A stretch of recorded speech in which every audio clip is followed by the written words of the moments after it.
बंधु जगत्पते गोपेश गोपकान्ता नमोस्तुते। तप्त कांचन गौरांगी श्रीराधे वृंदावनेश्वरी वृषभानुसुते देवी प्रणमामि हरिप्रिये। वाञ्छाकल्पतरुभ्यश्च कृपा सिन्धुभ्य एव च पतितानां पावनेभ्यो वैष्णवेभ्यो नमो नमः। नमो ॐ विष्णुपादाय कृष्णप्रेष्ठाय भूतले श्रीमते भक्तिवेदान्त स्वामिनिति नामिने।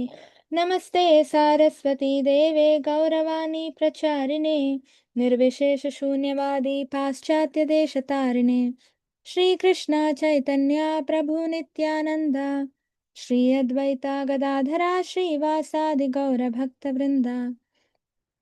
हरे Krishna Krishna Krishna Hare Hare Hare Ram Ram Ram Hare Hare. Hare Krishna, welcome you all. So Rudra Geet, we will continue and we will finish. I think 4 to 5 verses left. Right, so what we will do is we will not be reading the purport because all the shlokas that we are covering today is based on one theme, right? Surrender to the Lord. So all the purports will be conveying the same theme, right? Surrender. So what we will do, we will directly understand what the purports are talking about. Okay, let's begin.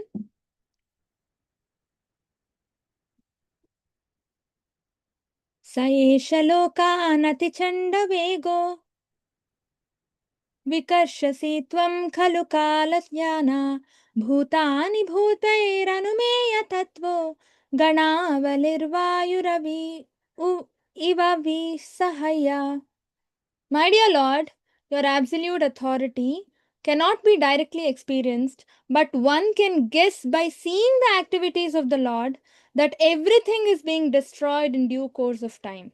The force of time is very strong, and everything is being destroyed by something else. Just as one animal is being eaten by another animal, time scatters everything exactly as the wind scatters clouds in the sky. So here Lord Shiva is talking about the all-devouring death, right? How Krishna appears in the form of death and he destroys everything. At the end, he takes away everything, right? Whatever arrangements we've made in the material world, thinking we will live long, right? Just one moment called death, he will take away everything. Mrityu sarva harashchaham here in the purport, Prabhupada writes, right? Mrityu sarva harashchaham. I am the all-devouring death. So Krishna says in Bhagavad Gita. So here it is said, but the force of time is very strong and everything is being destroyed by something else. What is that? We have three types of miseries, right? Adi Bhautika Klesha, Adhyatmika Klesha, and Adi Daivika Klesha. So Adi Daivika is, Adi Bhautika is one another. We living entities, one another, we try to destroy others, right? We try to destroy others and others try to destroy us, right? Not just our life, and it could be anything, our prestige, our power, our it could be our image, right? People try to damage our image also. People try to do whatever, right? So they try to destroy everything, right? But this is all coming under the control of Krishna. That is something we have to understand. Based on our karma only, Krishna gives us all these issues, all these problems. Right, and next shloka we will finish and then we will go through the explanation of each. Okay. Pramattam uchchair iti kritya chintaya pravriddhalobam vishayeshu lalasam tvam apramatta sahasa vipadyase shullelihano ahirivakhumantakah. My dear Lord, all living entities within this material world are mad after planning for things, and they are always busy with a desire to do this or that. This is due to uncontrolled greed. The greed for material enjoyment is always existing in the living entity, but your lordship is always alert. And then, in due course of time, you strike him, just as a snake seizes a mouse and very easily swallows him. Right? So here it is very nicely explained. We all can relate, right? We all make plans for future. Right? We don't even know what is going to happen in the future, but still with so much confidence and hope and all that, we start making plans. right? For future, oh, I will save this much money. For example, booking ticket. We book ticket, say our travel is 3 months later, we've planned for a travel, we book ticket today only. What is the guarantee we will be alive after 3 months? No one knows. No one knows what next minute is going to be, right? But still, we plan for the future. But what happens? Krishna strikes, right? So in due course of time, you strike him. Krishna comes in the form of death, Kala, and everything is gone, right? So this is the proof that everything happens according to Krishna's plan, not our plan. We are just planning, and it's like child's play for Krishna, right? Krishna comes and the real plan will start getting executed once Krishna comes, right? Next. कस्त्वत्पदाब्जं विजहाति पंडितो यस्ते अवमाना व्यवय व्ययमानकेतनः विशङ्कयस्मात् गुरुरर्चते स्म यत् विनोपपत्तिं मनवश्चतुर्दश. My dear Lord, any learned person knows that unless he worships you, his entire life is spoiled. Knowing this, how could he give up worshipping your lotus feet? Even our father and spiritual master, Lord Brahma, unhesitatingly worshipped you, and the 14 Manus followed in his footsteps. Yeah, so this is very important. There is a bhajan, no, that what does it say? Hari Hari Vifale Janma, Manushya Janma Paya Radha Krishna Na Bhajiya Janiya Shunya Vishakhain. Manushya Janma Paya, we've got human form of life. Radha Krishna Na Bhajiya. If having gotten human form of life, if you do not worship Radha Krishna, what happens? Janiya Shunya Vishakhainu. Janiya, knowingly you have drunk poison. You are drinking poison if you've got human form of life and if you're not worshipping Radha Krishna. This is what it is said over here. Any learned person knows this, right? Who worships you. So, if a person is not worshipping Radha Krishna, right, that means that person is not learned, right? He could be a PhD holder, he could be a scientist, he could be a highly respected in the society, but it is all mundane education, right? Real Raja Vidya is Krishna consciousness, devotional service, right? That is very important. Ultimately, it is worshipping the lotus feet of the Lord. Nothing else, nothing else. So if you have degrees piled up or property piled up, money in your cupboard so much, will any of that come in the time of our death? Nothing comes, right? Even Mayavadi, like Adi Shankaracharya has told this, right? Bhaja Govindam, Govindam Bhaja Mudamate, right? At the time of death, nothing comes for your protection. You have to always chant the lotus feet, holy name of Govinda. Very important. And here it is said, see, even Brahma, he's so powerful, he's so a senior among the demigods, right? But he also unhesitatingly worships the Lord, right? Next. अथत्वम् असि no ब्रह्मन् परमात्मं विपश्चितां विश्वं रुद्रभयाद्वाष्टम् अकुटश्चिद्भयागतिः. My dear Lord, all actually learned persons know you as the supreme Brahman and super soul. Although the entire universe is afraid of Rudra, right? Lord Rudra, who ultimately annihilates everything. For the learned devotees, you are the fearless destination of all. Okay, so this is the takeaway, this is the end, this is the conclusion of Rudra Geet. Okay, so a little about Rudra Geet. So who is speaking Rudra Geet? Anyone? Lord Lord Shiva. Shiva. Very nice. Okay, Lord Shiva is speaking to whom? To Prachetas. To Prachetas. Very nice. Who are Prachetas?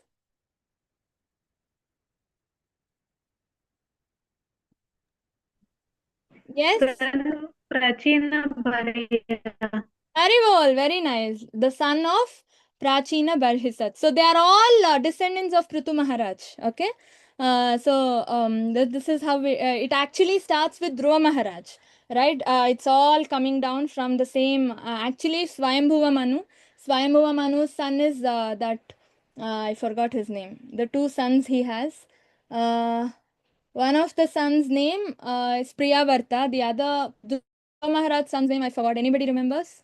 Right? And Uttanapada, very nice. Uttanapada's son is Dhruva Maharaj and Uttama. Uttama dies and then Dhruva Maharaj remains. From Dhruva Maharaj comes all these people, right? Then Prithu Maharaj and then now it is Prachina Barhisa. Then his sons are Prachetas, right? So to Prachetas, so Prachetas go to Lord Shiva. I mean, they go to Tapasya. On the way, they get the darshan of Lord Shiva. Lord Shiva comes down, descends just to instruct Prachetas, right? Just to become Pracheta's spiritual master, because the Lord Shiva is considered to be Param Vaishnava, right? He is the highest, best Vaishnavas, Vaishnavanam Yatha Shambhu, right? So because he is considered Param Vaishnava, he is always eager to instruct other Vaishnavas or other people to become devotees. Vaishnava's first and the most important job is to make others devotees, preaching, right? So Lord Shiva is also doing that. He also has a sampradaya. No, what sampradaya does he have? He runs a sampradaya. Anyone? Rudra Sampradaya. I got the. Yeah, very nice. Rudra Sampradaya, right? So teaching Bhagavad Gita. So Lord Krishna teaches Shiva and Shiva teaches to others, right? So Vishnu Swami is very prominent Acharya of Rudra Sampradaya. Okay, now in the first shloka, what it is said, Lord Shiva is talking about the all-devouring death, right? Or how our plans are just destroyed, crushed in the material world. So in the same context, Prahlad Maharaj also talks about this in Narsimha Dev, right? While offering prayers to Lord Narsimha. What does he say? बालस्य नेह शरणं पितरौ नृसिंह नार्तस्य चागडमुदन्वति मज्जतो नौ नप्तस्य तत्प्रतिविधिर्य इहाञ्जते चेष्टस् तावद्विभोतनुभृतां त्वदुपेक्षितानाम्. So what does it say? बालस्य नेह शरणं पितरौ Narasimha. A child thinks, okay, my parents are protecting me. So it's very beautifully written. Oh Lord Narasimha Supreme, because of a bodily conception of life, embodied souls neglect and not cared for by you cannot do anything for their betterment. Can you imagine? Whatever remedies they accept, although perhaps temporarily beneficial, are certainly impermanent. For example, a father and mother cannot protect their child, right? A physician. So, what is child doing? Balasya neha sharanam pitaraun rasimha. So, the child thinks, okay, my dad and mother will protect me, and completely surrenders to parents, thinking they are protectors. But they can't, right? And then a patient thinks doctor can protect me, but a physician cannot. Physician and medicine cannot relieve a suffering patient. Then a person, crossing the ocean or crossing a river thinks, okay, the boatman will protect me. No, right? So the boat or the person, rowing cannot protect, right? So boat on the ocean cannot protect a man. Can you imagine? So that is called time, no? Kala. So this was proved in Bhagavad Gita in Vishwarupa. What does he show? Anyone knows what Arjuna sees in Vishwarupa?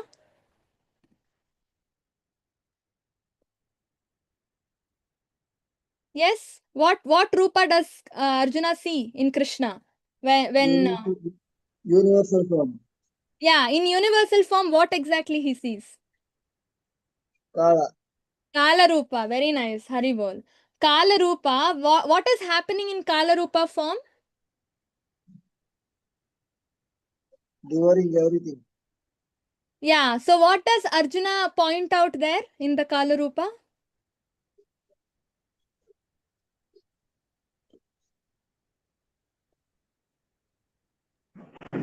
Bhishma, Drona, and all other warriors are entering into the mouth of Lord Krishna. Haribol. Haribol. Very nice. There's huge fire in the mouth of Krishna, right? Kala Rupa form. And in that fire, everybody is just entering, right? All the warriors. It's not just Kauravas or, even Pandava's side, all the supporting warriors are entering into the mouth or, fire of Lord Krishna. Right, so that means that's the Kala Rupa. Krishna has planned whose life will end at what time, in what way, according to our karma, right? And that is what is going to happen. But only devotees can come out of it. When we become devotees, when we surrender to the Lord, our fate goes. I mean, it doesn't get changed, it just goes. Can you imagine, right? So one example, my Guru Maharaj, okay, so when he was in the hospital struggling, right, when he got stroke and when he was struggling, what happened? One Mataji, she was what do you call, very concerned about Guru Maharaj, and she took the horoscope because doctors were saying we can't do anything right now. It's out of our control and all that, right? So she took Guru Maharaj's horoscope and she went to an astrologer, right? I think I've shared this before. Let me share it once again. And they saw the astrologer started examining the horoscope and said, are you sure this person is alive? Because according to the horoscope, he's not supposed to be alive. Some years ago itself, he's not supposed to be alive. Can you imagine? That Mataji got goosebumps all over her body. She was like, what?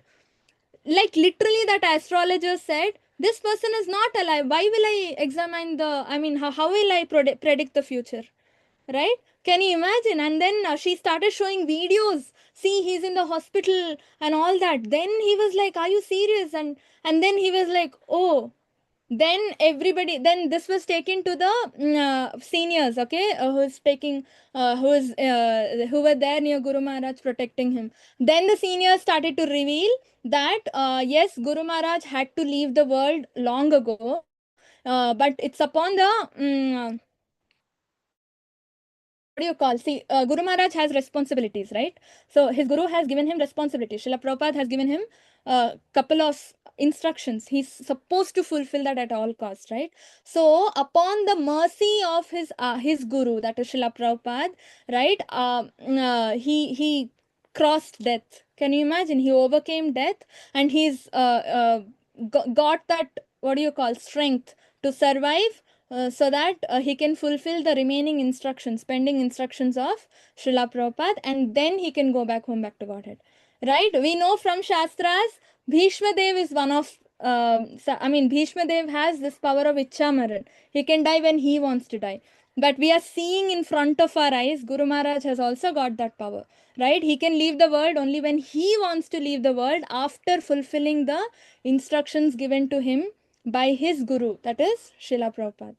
Right? Can you imagine? So when you become a devotee, you become, all the mystic powers come to you automatically. You don't have to pray for it separately, right? So that is the bonus, that is the important, that is very important to become you have to become a devotee. There is no other go. Otherwise we plan, and finally something happens, everything goes, right? So it could be death, it could be some natural calamity, it could be anything, right? It could be some kind of klesha, and just everything goes, right? So that's why Prahlad Maharaj says, whatever remedies they accept, right, as in we accept in the material world, the remedies are even more miserable than the problem in itself. Can you imagine?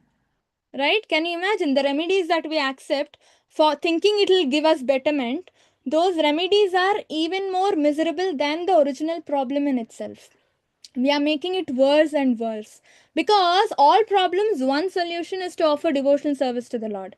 Devotional service means to please the Lord, right? And how to please the Lord is given in the Shastras, and our acharyas are telling us how to please the Lord. Anything other than this you accept, like demigod worship or sense gratification, right? For that minute, I can't, I can't control this temptation. Let me just go and do it. It's against your four regulative principles, but I'm so stressed. I just can't, take it anymore. I'll go break the regulative principles. So, like this, if you do, that remedy in the material world becomes more miserable, the consequences become more miserable than the original problem. If in case we had controlled our temptation, right, because and surrendered to the Lord, chanting his name or hearing some lecture, Prabhupada's lecture, or hearing a bhajan or talking to a devotee, that moment would have saved us, right? Devotion service would have saved us from the more miserable consequences that we would face, but we don't do that, right? That's why Prahlad Maharaj says, remedies that we accept are although temporary, and they are not beneficial, they are impermanent. Okay, they might appear to be beneficial, but they're permanent. Okay, So very, very important. And so this is a very nice example that Prabhupada himself talks about in most of the analogies. Anyone knows what this is? What is this analogy all about?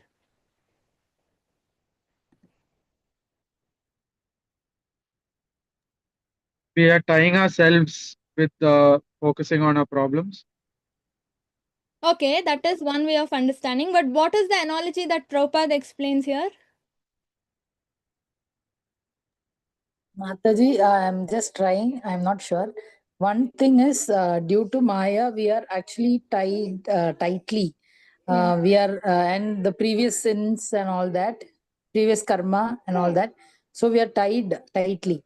But the other one is, since we are chanting, those problems are less effective on us.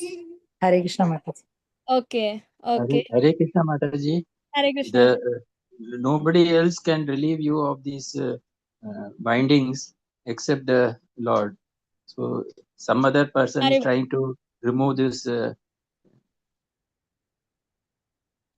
Haribol, very nice. This is the actual answer. Like, yeah, as Mataji said, this is Maya's hands, okay? The unseen hands. Maya is tightly tied us up with because of the sins and karma and everything, as Mataji said. But Prabhu said, no, this person is actually trying to, help this person, untie this person and liberate this person. But this person is also tied up.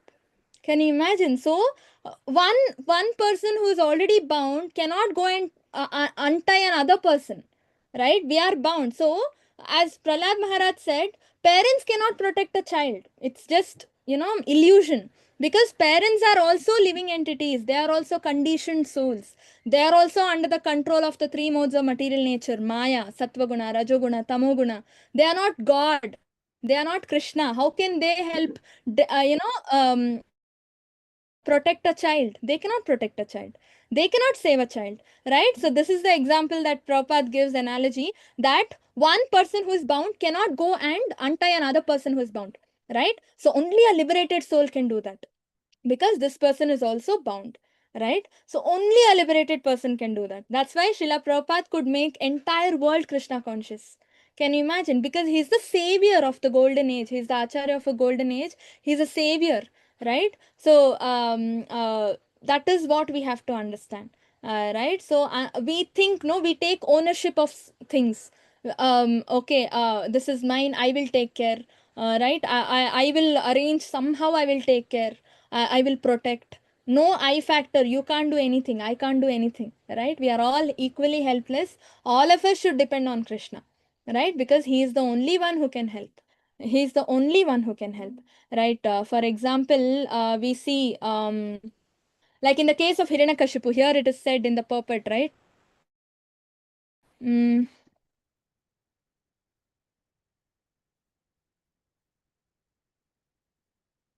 yeah, here, no? In the translation, it is said, yeah, here. The bewildered prakrite kriyamanani gunai karmani sarvasha ahankara vimudatma kartahamiti manyate. When we are highly bewildered, when we are overcome by our own false ego, pride and everything, right? What happens? It's called ahankara, false prestige. What happens? We think we are doing something, right? I did this. I built this house. I run this business. I am earning. I am doing that. I am doing this. I. But we need to understand, we are not doing anything, right? We are not doing anything. Based on our karma and desire, Prakriti gives us a body and gives us a fate, and according to that, our life just goes on, right? But if you want to change it, it's only Krishna who can do it. But we are not the doers. Okay, it's either Maya acting under the control of Krishna, or Krishna acting. That's it. There's nobody else who acts, right? So this is something we have to understand. Here it is said, uncontrollable greed. This is due to uncontrollable greed. What we do, we plan for things, and we are always busy with the desire, right? Because of the uncontrollable greed. The greed for material enjoyment is always existing in the living entity, right? Greed for material enjoyment is always existing in all of our hearts, deep down, strongly rooted, right? For example, Hiranyakashipu.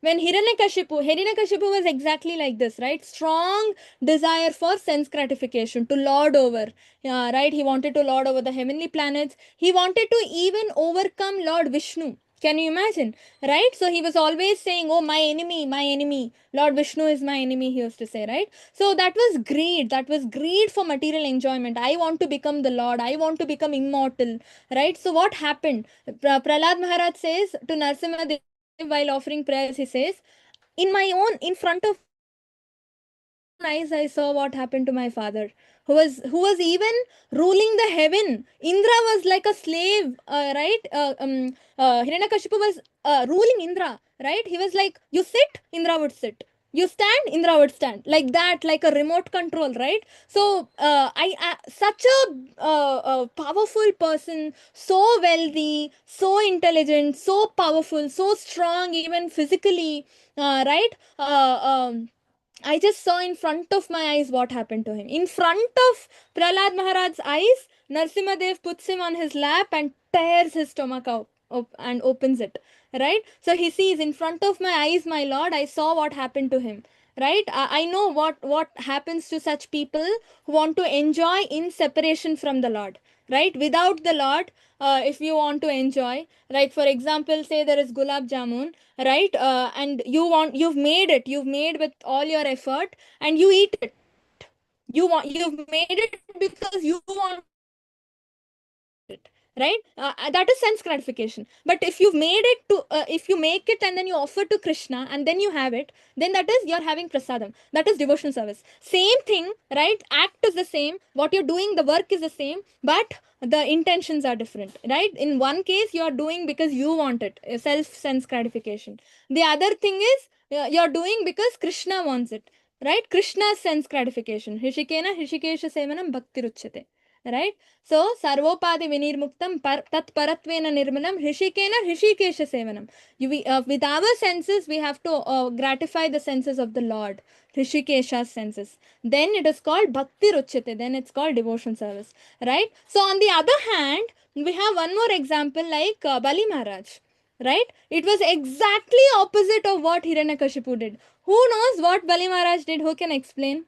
Who can describe? The contrast, who can explain? Mataji, Krishna?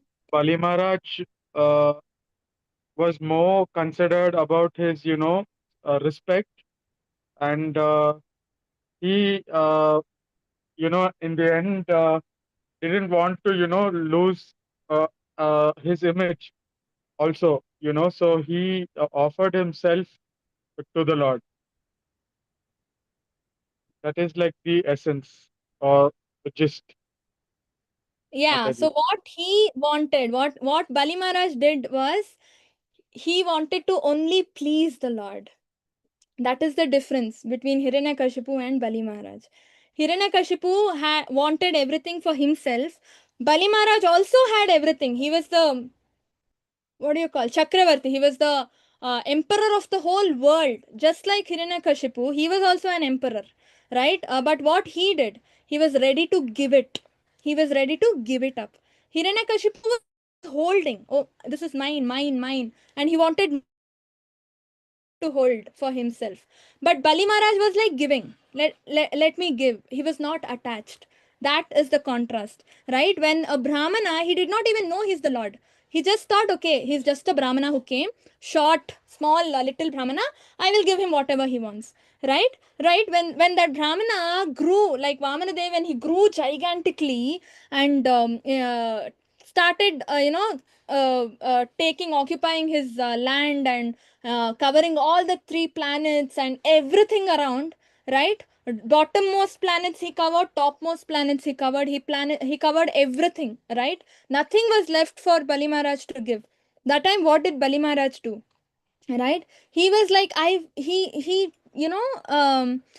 have promised him, right? He could go to any extent to keep up that promise. I've promised him that I will give him what he wants in charity, 3 steps of land. I have promised, I will give him at any cost, whatever happens. So what he does, he will reject guru, and his guru curses him. Shukracharya, even Shukracharya comes and says, do not promise him. It is something you will not be able to do because he is Krishna himself, right? He's fooling you, he's cheating you, and all that. So what he does, he rejects Shukracharya. He rejects his own guru, and for that Shukracharya even curses him, and he doesn't even, give a. He doesn't care. He doesn't care. Well, whoever curses him, right? His guru curses him. He doesn't care, right? He's like, I need to fulfill the promise. Can you imagine? This is called devotional service, right? Somehow, and later he gets to know he is the Lord, right? Prahlad Maharaj comes and instructs him, right? So his guru actually is Lord. Prahlad Maharaj. Bhakta Prahlad, right? His actual guru. It's not Shukracharya, but it's actually Prahlad Maharaj comes and says, please the Lord, that is more important. So he goes and says, oh Lord, right, your last step of land is remaining, right? You just keep offering myself to you. I'm giving my life to you. Take it. This is the only thing I think I can give you, right? So you take it. Right? So he understands nothing belongs to him and he offers devotional service.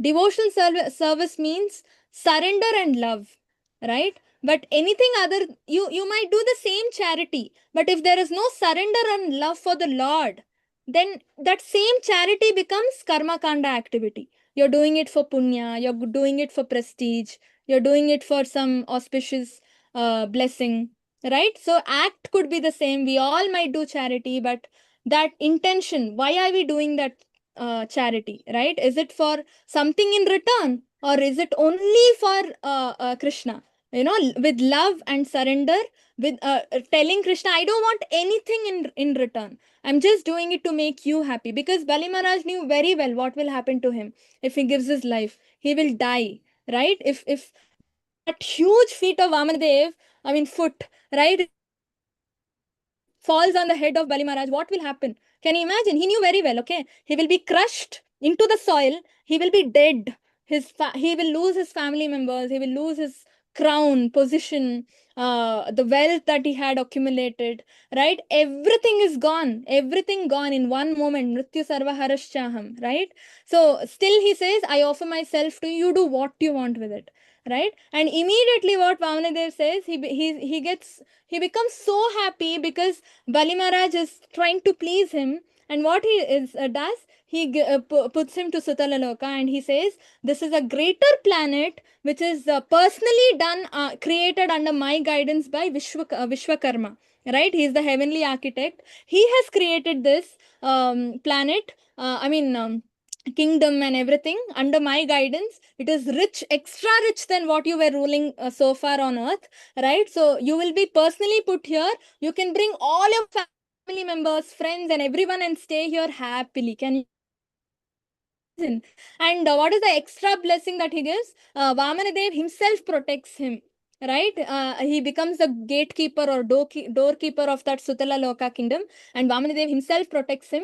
In Shanku Chakra Gada Padma, he stands there to protect him. And then he also says, once again, you shouldn't get tempted for wealth and material wealth, property, and everything. That's why I'm standing here myself. Right? Whenever you see me, this Shanku Chakra Gada Padma form, you will get reminded of your constitutional position, that is your devotee. You are a devotee, you are a servant of the Lord, and you will continue to offer devotion service. Can you imagine? And also he becomes the next Indra also, right? So this is what you get when you want to hold back something that you have materially, right? Like Hiranyakashipu, we will have to pay for it, right? We will die, we will lose everything. But if you want to give whatever little you have, right, as Bali Maharaj, then what happens? You will get back 100 times more than that, but you shouldn't have an intention to get back. Maharaj never had an intention. That is important. Krishna tests the intention, Bhavagrahi Janardana, right? So Bali Maharaj never had the intention, okay, I will be dying now. He will be putting his foot on my head and I will die. But he was ready. He prepared himself mentally. He said bye to his family members and then he went and said, take my life, right? So he knew he was never expecting anything in return. But so his intention was pure. He just wanted to give himself. But if you have somewhere in the corner of your heart, right, okay, I'll do this. I know, I don't want, but in the Shastra it's given, I will get something in return. Even that much thought if you have, then it's not devotional service. It's not complete surrender, right? So we all have to aim to become like that, right? What is that? Anyabhilashita shunyam. That is very important. And then Lord Shiva also explains the key takeaway of Rudra Geet, right? So advancement. How do we advance, or how do we call ourselves advanced, right? So an advanced devotee has these 9 characteristics. These are mentioned in Bhakti Rasamrita Sindhu, right? Prabhupada elaborates on these 9 symptoms or characteristics, right? By Rupa Goswami it is explained, okay, very nicely in Bhakti Rasamrita Sindhu. So only if you have these 9 symptoms, all the 9, not 1 or 2, right? All the 9 if you have, then you are considered to be an advanced devotee, or you are at least considered to be advancing. You need to, one by one, we are supposed to cultivate these symptoms in our heart, one by one, at least one at a time, half at a time. Then it is said, okay, you are advancing little. I'm advancing. Today I have this quality. Tomorrow I have this plus the other quality. Day after tomorrow, okay, I have this plus the other quality, right? What happens mostly is when we advance and we cultivate one quality, the other one goes, right? We are not balancing. The new one we are learning, the old one we are leaving. Then we are not advancing. Right? Only when all the 9 qualities manifest in our heart, we are said to be an advanced devotee. Right? We are ready to get Krishna Prema. Anytime Krishna Prema can come to us. Right? It's not easy. Some people say, no, I'm doing my sadhana, I'm chanting, I'm reading every day, I'm doing Shravanam Kirtanam, I'm offering bhoga. This much only I can do. When I go to temple, whatever seva is given to me, I do. Right? Some devotees say that. Then what else I should do? I'm doing. But with how are you doing? Are you doing robotically, mechanically, or are you doing with a high aim in life, right? That rigorous fire in the tummy, it is said, no, that has to be there. Otherwise, it's you can do this for janmas, nothing will work, right? That rigorous attitude should be there. Am I advancing? Right? Am I advancing? Okay, I'm doing my sadhana, I'm following 4 regulative principles. Am I the same like yesterday? Am I the same like 1 week ago? Or did I advance a little bit at least? What is happening in my life? What is happening in my devotional aspect of life?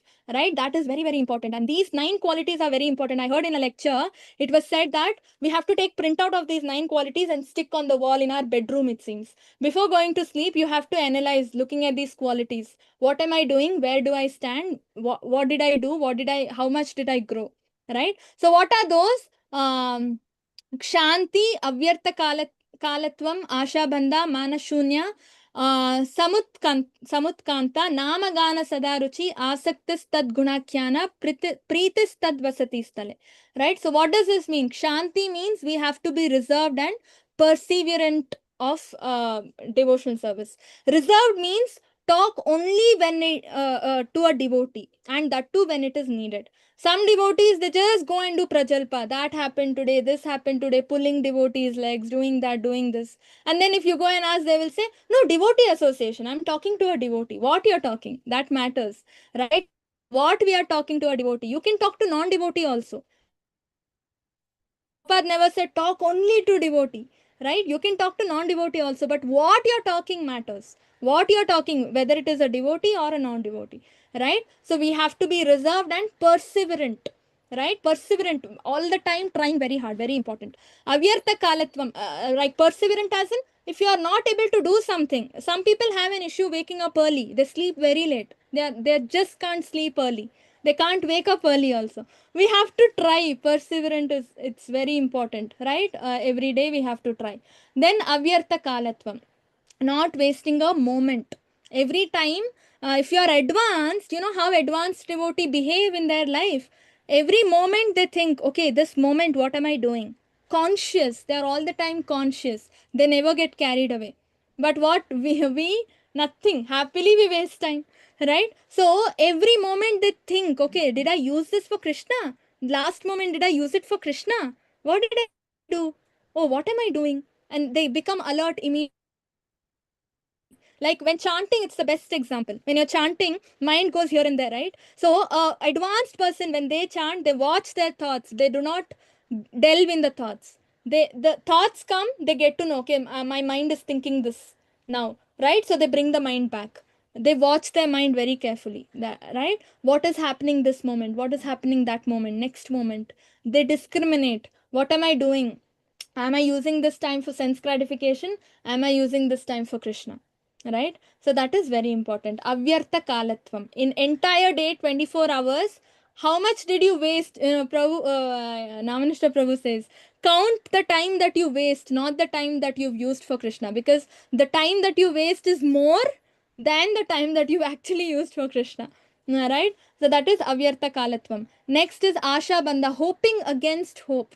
After doing so many sins in life, after messing up our sadhana, not doing anything properly, we should still have the strong hope. Yeah, one Krishna will definitely shower his mercy upon me. That is important. Hoping against hope. Otherwise, devotional service, we cannot take it. We cannot progress. We cannot live in devotee association. We just can't do it. We simply cannot do it. This hope has to be there. If this hope is not there, what you'll do? Krishna will not show mercy upon me. Why I'm doing all this? Right? So like that, we will give it up. So this hope is very important. With the hope, Krishna will see, oh, this devotee is hoping so strongly. His hope is, I will definitely shower his mercy. My mercy. He will think and he will shower his mercy upon us.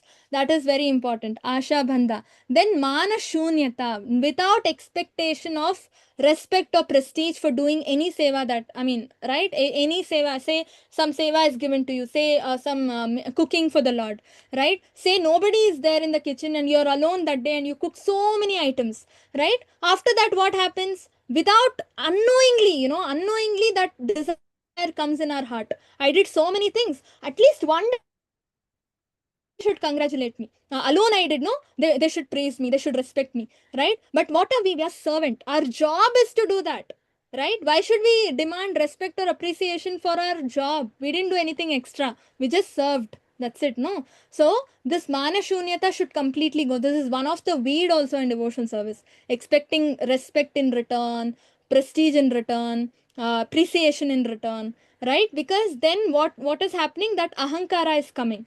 Okay, you're doing you did that, I factor is coming, I did it, that's why I'm expecting respect, right? So that is mana shunyata, that has to go. Then samutkanta, very eager to serve the Lord faithfully. So very eager all the time, we have to be eager. Right, when somebody comes and gives us seva, we will be like, oh God, I'm so tired, from morning till evening I'm doing again seva, again I should listen to lecture, oh God, again I have to read, what is this, right? That means we are not advancing because we are not getting that taste, right? Some people say no, when they are asked to read every day at least 1 hour, and then do other things also along with this, like shravanam, hear some 2 lectures, 3 lectures, read this much time, chant these many rounds, 16 rounds, 20 rounds, it'll help you advance and all that. When they tell some devotees, they'll say, every day this only takes my 24 hours, what I'll do other things, so difficult it is, oh God, I'm sleepy, I need to read also. That means you're not getting that higher taste. Right? That's why we do all that, right? Oh God, I should do that, I should do this. When you're actually getting that taste, right, you will find it effortless, right? That is the proof whether you're getting that higher taste, param drishtva nivartate, or not, right? You're going to be doing your sadhana effortlessly, right? Listening will become like part of your breathing process. If you don't listen, then it'll be like, oh, I didn't listen, I can't breathe, I'm getting suffocated, right? That's how advanced devotees are, right? Very eager to serve the Lord faithfully. Same applies to Namagana Sadaruchi. Always eager to glorify the Lord. Always eager, right? Either to Namagana Sadaruchi, glorifying the Lord through chanting and bhajan, right? Kirtanam and Shravanam, right? Asaktis tad gunakyana. Again, similar. Always eager to describe the transcendental qualities of the Lord. Very eager. Okay, very eager. When somebody says glorify the Lord, what you know about Krishna, right? They just don't stop. They start glorifying the Lord and they don't stop. At home also, they keep glorifying the Lord, his qualities. They inspire their family members also to become devotees, right? So that is eagerness. Eagerness is very important, very, very important. Enthusiasm, right? What is that? Utsaha nishaya dhairya, right? Utsaha is very important. Pritis tadvasati stale. They are again very attached to places where Lord stayed on earth, right? Like Vrindavan, Mayapur, Dwaraka, right? Wherever Ayodhya we are going, right? So these places, they're always attached because Lord stayed in that place when he came on earth to perform his pastimes. Right? So we are also going to be very attached because Lord's dust of his lotus feet is still there in that place. His leelas are there. Right? So when you go there, you definitely you're serving the Dham. You're serving the Lord, his devotees. Right? So these are this is where the attachment to yatras come. Pritis tadvasati stale, right? So we go to yatras and we serve there. It's called dham seva. All right, so that is very important. And in dhams, if you chant one round, it is equivalent to chanting 1,000 rounds. Can you imagine? Because it's a dham, just because Lord's lotus feet had touched that particular dham. Can you imagine? Right? So, out of these, what are the easy things or the first initial things that we have to focus on cultivating? Always eager to serve the Lord, and always eager to glorify the Lord, and always eager to describe the transcendental qualities of the Lord, and attracted to those places Lord had his pastimes, right? This is very important. If you cultivate these four, right, automatically these will start happening. But that eagerness should be very evident. That is very important, right? Not for formality's sake or anything. From your heart, from the bottom of your heart, you have to be doing Shravanam, Kirtanam, chanting, serving, right? Cleaning your house for Krishna, cooking for Krishna, right? Going to your office for Krishna, right? So these things are very important. Then these automatically will happen, right? If these I think how many, four, right? If these four happen, then these will happen. They will happen. Okay. Hare Krishna. So this is the key takeaway of Rudra Geet. And any questions, anybody?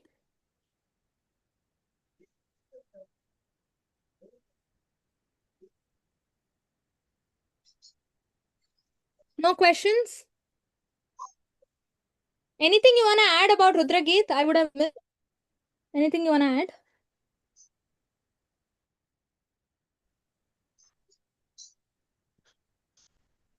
Something you want to share?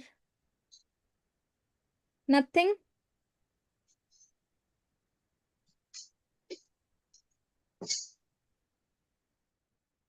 Okay, nothing. Then we can end the class. Thank you all for joining. And next class, we will be starting with new prayer. Okay, I will decide what to do.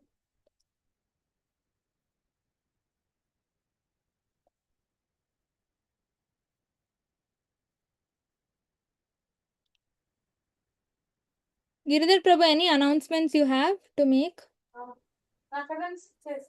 Mataji, I don't have any announcement, Mataji, except for the class tomorrow that we have short Bhagavatam. Yeah, we have short Bhagavatam, we have bhajan also. You all can join. Okay, next class, I will let you all know which prayer we will be starting with. Okay, thank you all for joining. Vancha kalpataru evacha पतितानां पावनेभ्यो वैष्णवेभ्यो नमो नमः. अनंतकोटि वैष्णववृंद की जय. श्रील प्रभुपाद की जय. हरे Krishna. Hare Thank Krishna, you, Mataji. Mataji. Thank you, Mataji. Dandavad Hare Pranam. Krishna Mataji, thank you Mataji, Sagatana. Hare Krishna.